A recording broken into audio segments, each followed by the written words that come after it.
This is the Rumor Report with Angela Yee on the Breakfast Club. So listen up. All right, well, this is a beautiful thing to be such a blessing, but Carissa Collins, she runs an Instagram account called The Collins Kids. It's dedicated to her. She has 9 children, and she has one on the way, and she's been having, it's a lot to be a mom of almost 10, and so she revealed on Tuesday that Shaq helped her out by treating the family to multiple life-changing gifts. She said, "Today at Shaq blessed us like never before. Last night we had a surprise visit from Shaq. He took us to dinner as a family at Babe's Chicken. It was so much fun to just hang out and eat dinner with him."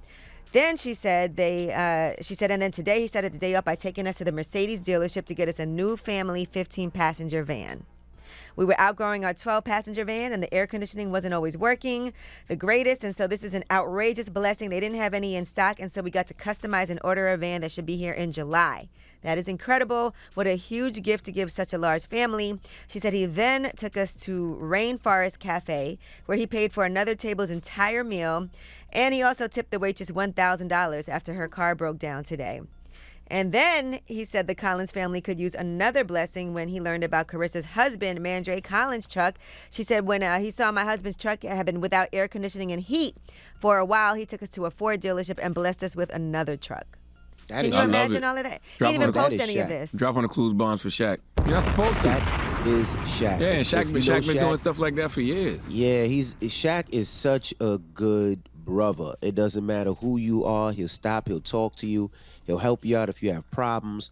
Shaq is one of the good brothers. He's so cool, man. He's a great person. And he's the epitome of when you're blessed. You be a blessing to others. Absolutely. And yet, why should he post that? Like, why should he talk about that? For what?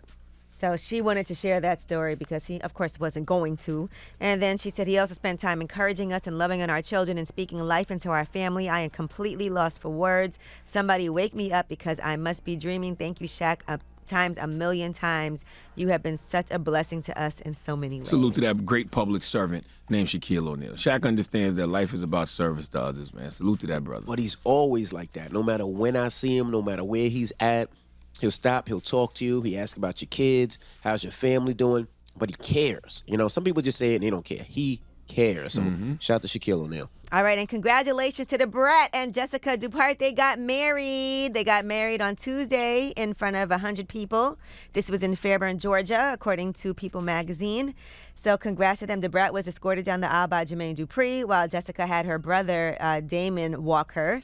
And they chose that wedding date on purpose, 2/22/22. So congrats to them. Dropping the clues bombs for the Brat and what's her name? Jessica Dupree. She's been up here before. She's been on the show. Yeah. Yeah? You know her as the real BB Judy.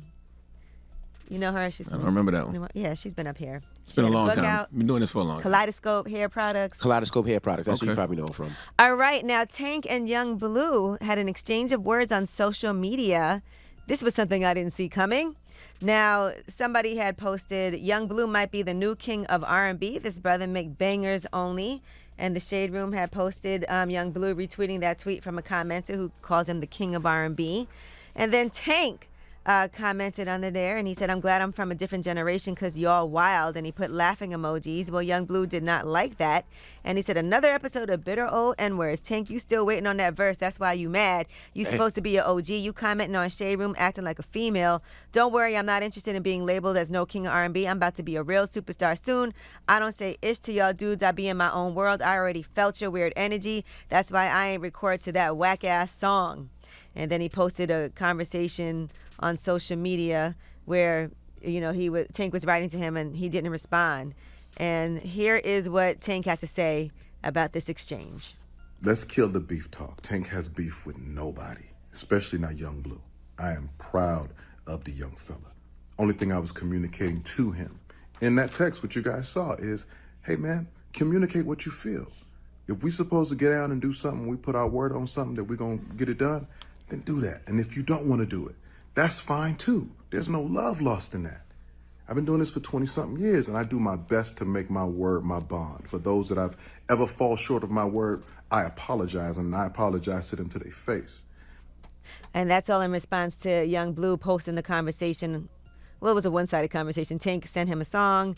Then he said, just checking in, bro, to make sure you got the record. Then he sent another message the next day, just checking in, bro, you effing with it? Then he sent him another message a week later. My guy, it's all good if you don't want it on the record. Me sending you the record was in response to you saying, let's get something done. In any event, it's always good to communicate. And so Young Bleu had posted that. Now here's what Tank had to say about being the king of R&B or the queen of R&B. And this generation throws the king and queen around like you don't have to earn that. You know what I'm saying? You know how many years and how much success it takes to earn the title of king or queen? You know how long Mary J. Blige worked? You know how long R. Kelly worked? You understand how long Usher worked to get those titles? Chris Brown? You know what? I'm done. R&B money. I mean, Tank's not wrong, but you know those brothers like Young Bleu be having a lot of music out, and these kids be on these, you know, those guys from the beginning. So if that's their king, let that be their king. No, I get it, but what usually happens is, you know, like he said, a lot of people put in years of work, and it's so easy for people to throw these words around. But what people got to realize, honestly, I'll be truthful, these words don't mean nothing. I mean, I hear people talking, I'm the GOAT, they the GOAT, and I'm like, you put out one album. But if you feel that way, what's wrong with that? Like Mary J. Blige was labeled the queen of hip hop soul from the time she came out. T.I. was calling himself the king of the South early. Like, if you want to label yourself the king of queen, do it. And Young Bleu isn't the person didn't do that. That wrote it. He just retweeted somebody that said it. He wasn't the one that said, I am the king. That's right. He retweeted someone else. No, I didn't say he said it, but I know a lot of people do use that. I know it upsets a lot of people when people say the GOAT or the king or the queen. It pissed people off when T.I. did it. When T.I. called himself the king of the South, people got pissed off. But what are you supposed to say? Now, I'm the court jester of the South? Young Bleu responded to I'm the court Tank. jester of R&B. I make people laugh when I sing. I'm just a juror of the Young Bleu responded to Tank. He said, Tank, say I gave myself a title I haven't earned. Tank, you scored your first platinum hit just recently, 2018, and you've been out 20 years. I'm on my 7th plaque in 2 years. You sold 1.6 million records in your whole career. I'm about to lap that in a few years, but I never did anything but gave you your flowers. Just answer me one thing. Seeing that I have more plaques than you and sold more records, what make you more legendary than me? Time, right? Give it time. Yeah, you sing better than me, but I'm a writer. I have pen game. What most of y'all people with voices don't have. Honestly, I can make records. I'm just as valuable as an MF with a voice. I'm a real talent. I can be legendary within my own generations, just like you were. All these songs I wrote 100%, no help except Baddest. I respect that statement. Tank is a writer, though. So yeah, Tank writes as well. He writes a lot for other people. And also, time is very important. Because, yes, you can be hot for the moment, but, man, when you hot 10 years from now and you hot 15 years from now, 20 years from now, that absolutely does matter. Like, time is a huge thing. But they're arguing over somebody else's opinion. You know what I mean? They're arguing over a comment that somebody else did. You know what I mean? And both of those brothers are very talented. Well, I think Tank is busy. And Tank replied to the comment, too, and I think Tank, you know, I guess, I don't know if he disagreed, but he just he put said laughing something. emojis. It just felt like shade to Young Bleu. Yeah. All right, well, that is your rumor report. All right, thank you, Miss Yee. Front page news next. What are we talking about? Yes, we'll have some more updates for you about Russia invading Ukraine. As we said, every minute things are coming up, things are changing, so we'll give you those updates. All right, we'll get into that next. It's The Breakfast Club. Good morning.